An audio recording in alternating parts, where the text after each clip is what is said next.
Good morning everyone. Fifth class, कैसे हैं आप सभी? I hope all are very good.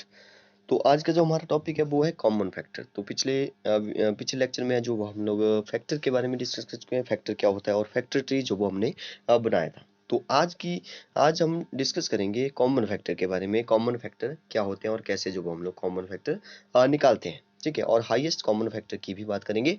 Highest common factor means HCF, ठीक है। आपने सुना होगा नाम HCF means highest common factor, या ग्रेटेस्ट भी इसको बोल सकते हैं, GCF भी इसको बोला जा सकता है। हाईएस्ट की जगह जी लिख दो, जी मीन्स ग्रेटेस्ट कॉमन फैक्टर। तो हाईएस्ट कॉमन फैक्टर भी कैसे निकालते हैं वो भी हम लोग डिस्कस करेंगे। लेकिन आपको जो वो उससे पहले जो वो फैक्टर के बारे में पता होना चाहिए। फैक्टर कैसे निकालते हैं वो आपको पता होना चाहिए। फिर जो वो हम लोग कॉमन फैक्टर की बात करेंगे। और इसके लिए आपको जो वो एक कंपास की जरूरत पड़ेगी, ठीक है, जो प्रकार होती है। तो उससे जो वो आपने सर्कल लगाना है, ठीक है। सर्कल कुछ इस तरह से आपने 2 सर्कल लगाने हैं। जैसे आपको पूछा गया कि 5 और 10 के जो वो आप कॉमन फैक्टर निकालिए, तो एक साइड आप 5 के लिखिए, एक साइड आप जो वो 10 के फैक्टर कॉमन फैक्टर लिखिए, सॉरी फैक्टर लिखिए। ये जो बीच में जो कॉमन पार्ट आ रहा है दोनों सर्कल का, यहाँ पे आपने 5 और 10 के कॉमन फैक्टर लिखने हैं, ठीक है। तो कुछ इस तरह से आज हम क्वेश्चन सॉल्व करेंगे। तो काफी इंटरेस्टिंग होने वाला है। चलिए स्टार्ट करते हैं। फर्स्ट है यहाँ पे right the factor of 25 in the red circle. देखिए सर्कल की बात की इसने, तो रेड सर्कल है एक। और एंड द फैक्टर ऑफ 35, तो 25 एंड 35 के जो वो हमने कॉमन फैक्टर निकालने हैं, ठीक है। इसने बोला कि 25 के जो वो आप एक सर्कल में लिखिए, दूसरे सर्कल में जो वो 35 के लिखिए, और ब्लू सर्कल, ठीक है। आपकी बुक का है पेज नंबर 96, ठीक है। पेज नंबर 96 पे आपको मिलेगा। पेज नंबर 96 जल्दी से ओपन करिए, आपको जो वो ब्लू और रेड सर्कल जो अब आपको दिख जाएंगे। अब देखिए इसने बोला कि पहले लिखिए, फिर इसके बाद what are the factor you have written in the common part. अब ये कॉमन पार्ट जो है वो जो कि पर्पल कलर में है, ठीक है, उसमें जो वो बोथ सर्कल, मतलब कि जैसे देखिए ऐसे जो कुछ इस तरह से ये सर्कल आ रहा है, फर्स्ट सर्कल, फिर यहाँ पे सेकंड सर्कल जो वो यहाँ पे सेकंड और फर्स्ट का जो वो यहाँ पे ये जो वो कॉमन पार्ट आ रहा है। तो ये बोले कि इस कॉमन पार्ट में आपने जो भी यहाँ पे नंबर आ रहे हैं, जो भी यहाँ जैसे यहाँ पर 1 और 5 है, तो इस साइड भी 1 और 5 आ जाएगा, ठीक है। इस साइड 1 और 5 है, मतलब 1 1 जो वो यहाँ पर भी है और यहाँ पर भी है। तो 1 को जो वो आप यहाँ पर भी लिखना पड़ेगा आपको।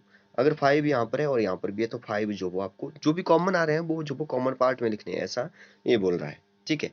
तो कुछ इस तरह से आपने जो वो वन, जैसे आपको बताया फैक्टर कैसे निकालते हैं, मैं एक बार जो वो छोटे से एग्जांपल से जो फैक्टर आपको बता देता हूँ। जैसे 25 के निकालते हैं, तो 25 के आपको बताया कि 1 एंड 25 तो होंगे ही, ठीक है। 1 एंड 25, अब जो वो आपको ऐसे लिखने की जरूरत नहीं है। आप जो वो 1 से स्टार्ट करिए, फिर 2 से देखिए, 3 से, ऐसे जो वो लिख दीजिए जल्दी जल्दी से। तो 1 मल्टीप्लाई बाई 25 इक्वल्स 25। 2 से नहीं जाता है, 3 से नहीं जाता है, 4 से नहीं जाएगा, 5 से जाएगा।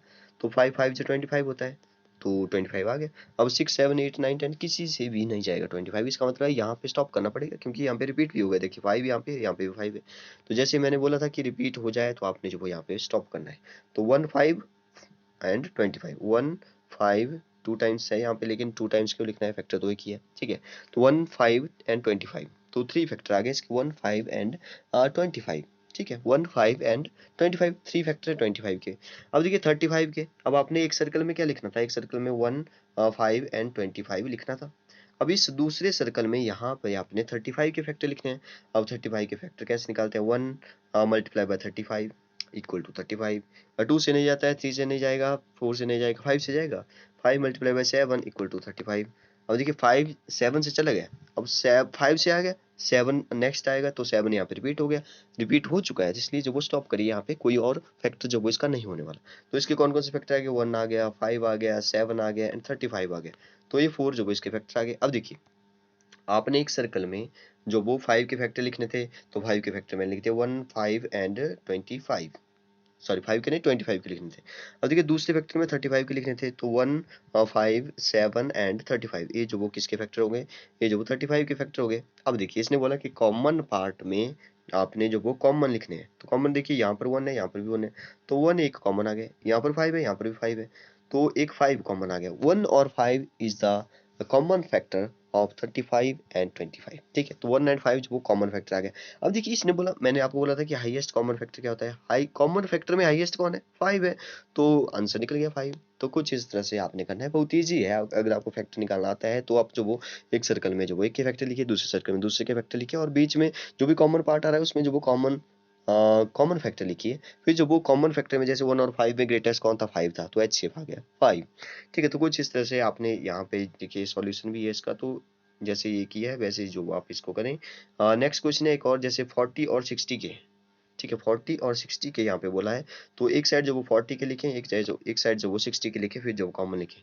शायद यहाँ पे जो वो इन्होंने कॉमन ही लिखा है। ठीक है, क्योंकि एक सर्कल में जब वो डबल टाइम्स आ जाएंगे तो इसलिए यहाँ पे जब वो जैसे 1 2 है, तो 1 2 यहाँ पर भी आना चाहिए था वैसे, लेकिन यहाँ पे इन्होंने एज यहाँ पर ही लिखा है, मतलब ये दोनों में काउंट हो जाएगा। 1 2 यहाँ पर भी इस साइड भी है और इस सर्कल में भी है। ठीक है, दोनों सर्कल में 1 2 है, मतलब कि यहाँ पे इन्होंने कॉमन फैक्टर जो वो बीच में लिख लिया है। ठीक है, ऐसे ही हमने भी लिखने थे, लेकिन इस साइड भी होने चाहिए थे। ठीक है, आपको जैसे अच्छा लगे वैसे करिए, इसके फैक्ट निकालिए। फिर नेक्स्ट एक और क्वेश्चन, जैसे what are the factor written in the common part of the circle. तो जो भी कॉमन पार्ट है उसमें क्या लिखेंगे, कॉमन फैक्टर लिखेंगे, बस इतनी सी बात है। एक और क्वेश्चन है, जैसे यस वही क्वेश्चन है, रेड एंड ब्लू।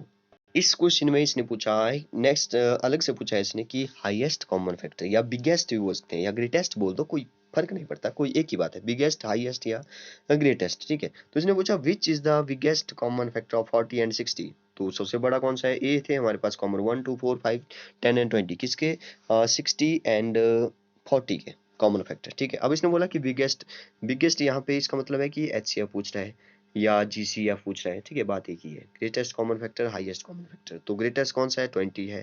ठीक है, 20 सबसे बड़ा है यहाँ पे, तो 20 is the biggest common factor of 40 and 60। तो कुछ इस तरह से आप इन क्वेश्चनों को करिए। एक क्वेश्चन में आपको और दूंगा, उसका भी आपने एक सर्कल बनाना है, 2 सर्कल बनाने हैं और कॉमन पार्ट लिखना है, फिर हाईएस्ट कॉमन फैक्टर भी लिखना है। ओके, तो आज के लिए इतना काफी है। कल आप जब वो अपनी लाइव क्लास में जब वो पूछ सकते हैं जो भी आपके डाउट्स हैं। Okay, thank you and have a nice day.